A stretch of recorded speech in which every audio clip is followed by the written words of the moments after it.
So how did you come to meet and marry Dad? The old Carlsbad Church, which became the Carlsbad Library, was a very small church. It had only 65 seats in it.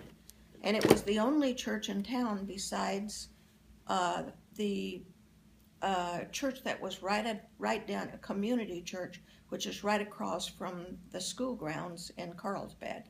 Well, it was probably 8 or 9 blocks to walk to that church, which was the Union Church. Okay. Or you could go to the Assembly of God Church, which had 65 seats in it, and it had 30 seats upstairs. You had to walk upstairs to the 30 seats upstairs.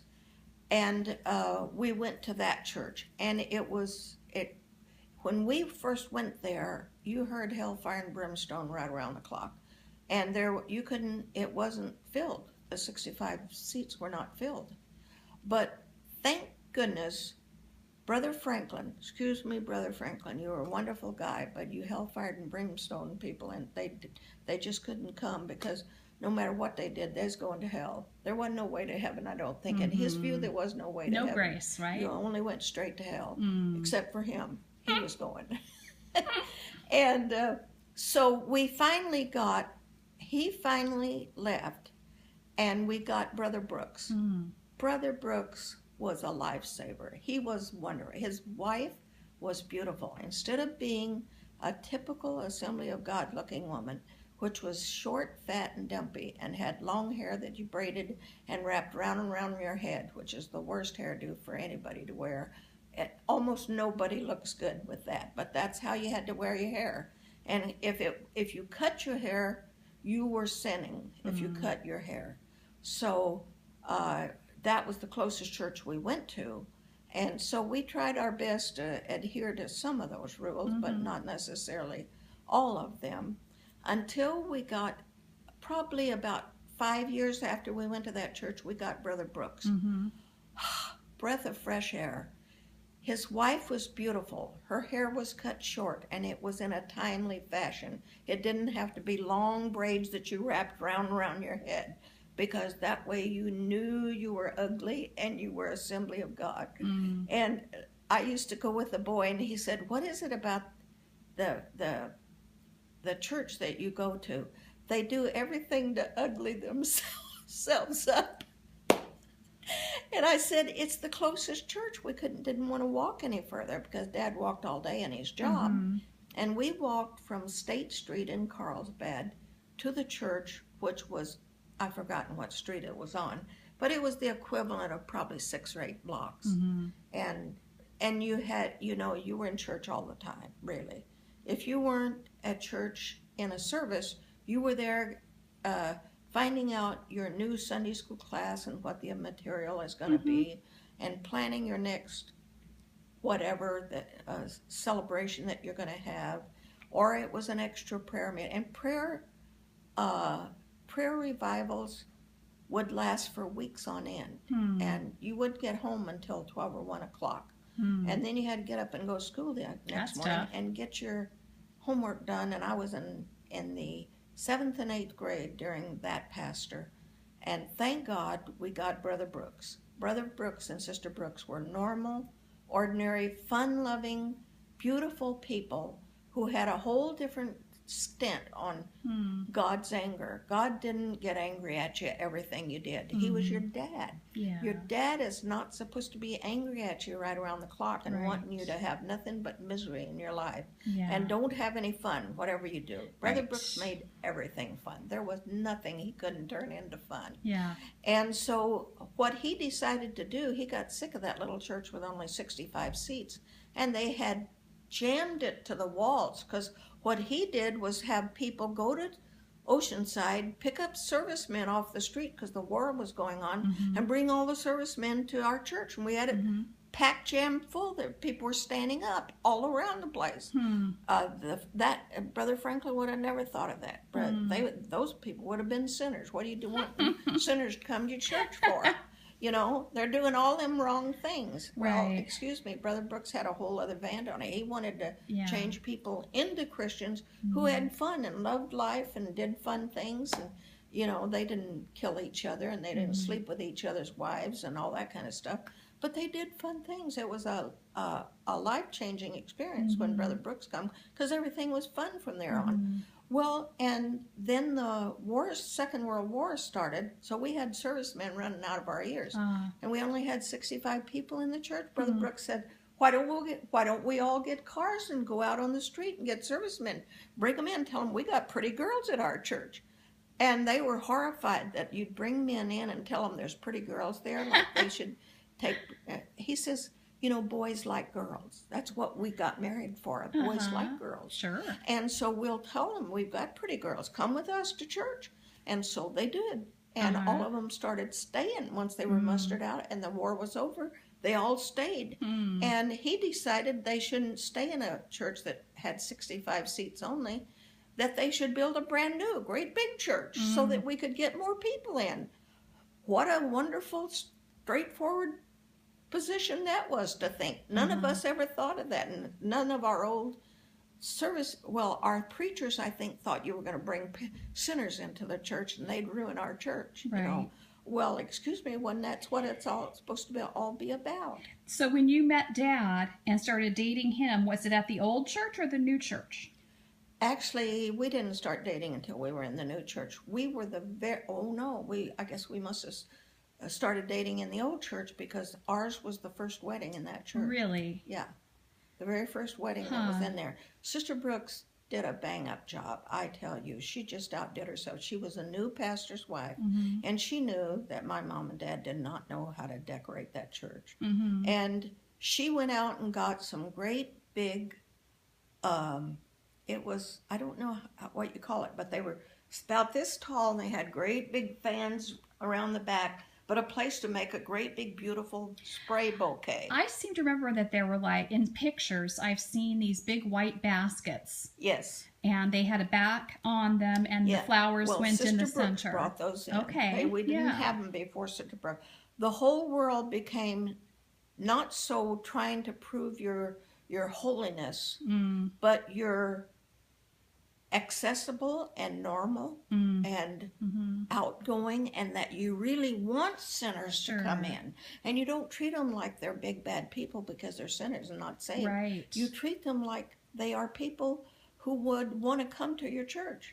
So you had lots of boys interested in you. What was it about Dad that made you want to go with him instead of some of the servicemen that were coming and all the other people in the church? The servicemen, if you married them, would take you back to Texas and Oklahoma and some gosh awful places. I'd already been in those places, and I knew what they were like. I wanted to live in California. I didn't want to go with a serviceman who might be from Indiana. Who knows what Indiana was like? Right. And you know, because Dad had a lot of girls. He had. Christine was married, but she was coming. Marie was not married, and I was not married, and Frances was not married, and Donna was not married. So he had 4 girls right there. And Brother Brooks knew that fishing for men meant you better have some girls.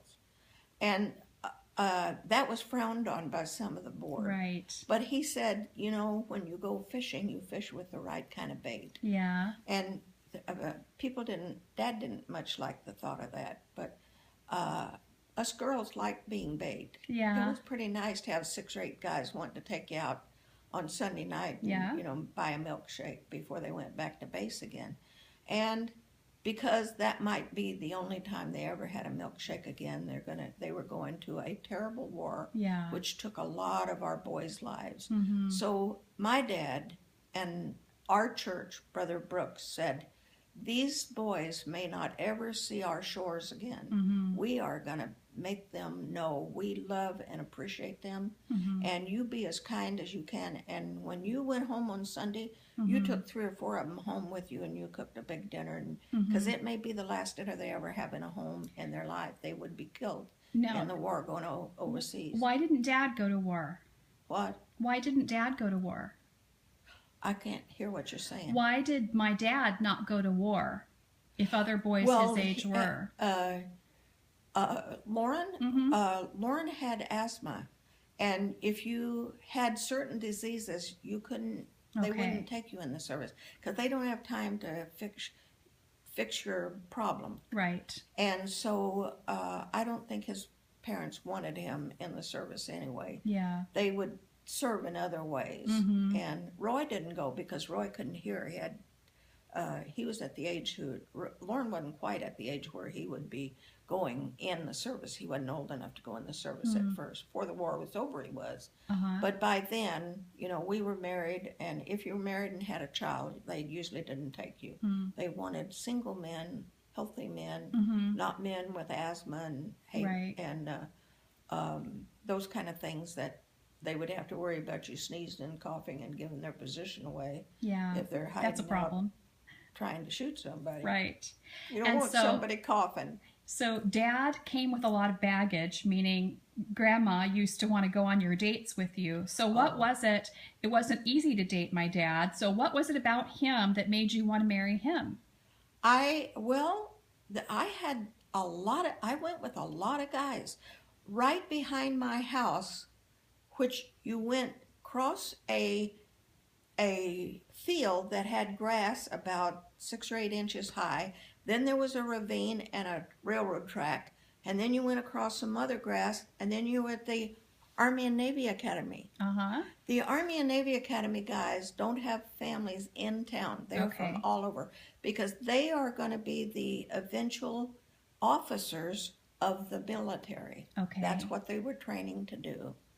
And, you knew that they were men that had money in their family because they were away from home, and usually they were military officers' sons that they wanted trained so that when they went in the service, they didn't go as a private. They went in as like two officers higher than that. You didn't go in with like gold braids and stuff on the arms and that kind of stuff. But you didn't go in as a private. That's one of the reasons why. And they wanted a military future. Right. They wanted their sons to have a military future. And if they did, they didn't have to go in as a private. They could go in as a lieutenant, actually, out of Army Navy Academy. They went in as a lieutenant. And why didn't you choose one of them? How did you end up with Dad? Well, I had about 6 or 8 of those at my house every single Saturday night. And they all did try to take me home with them, but I decided I didn't want to live in some of the places they lived. Because some of them were down in the desert by Palm Springs, on the other side of Palm Springs. And people from all over the whole United States sent their sons there. If they were military officers, they sent their sons there because they wanted them to go through the military like they did. Okay. And they would have an income for life after they got out of that military. Right. So you didn't go in as a private. You went in as a lieutenant. So you were starting ahead of the game. They were the officers above all of our boys that went in that were privates, and they would be like maybe sergeants, but no higher than that. Usually you couldn't go any higher than that. Yeah. You had to have gone through some kind of an academy to get to be a lieutenant and a major and a general. And if you were going to be they wanted their sons to be in the military and to be in there for life. Sure. Not to go shoot people, but to, order, run a military outlet of some kind. And that's what they did. They didn't have to go overseas ever. They trained boys what to do to go overseas. Sure. And Now, so then you had obviously a lot of options to date, but you chose Dad. What was it about Dad that made you want to marry him? it sounds like I'm bragging, but none of Dad, except for Donna, none of Dad's girls didn't have 10 or 12 guys to pick from. I mean, they did have 10 or 12 guys to pick from. You didn't just go with one guy. You went with several guys. And it was all of them were pretty. All of them were desirable. I mean, they could come to the house and there's 7 girls. And they're from ages 12 to 20. Yeah. So how did you choose Dad? Out of all the men that you had the chance to be with, you chose Dad. Do you remember? I had 4 proposals of marriage at the same time. Wow. And so why did you choose Dad? because he lived where I wanted to live. And I Okay. think I cared about him more than I cared about. Okay. I cared about all of them, and I could have been a wife to any one of them, and they would have treated me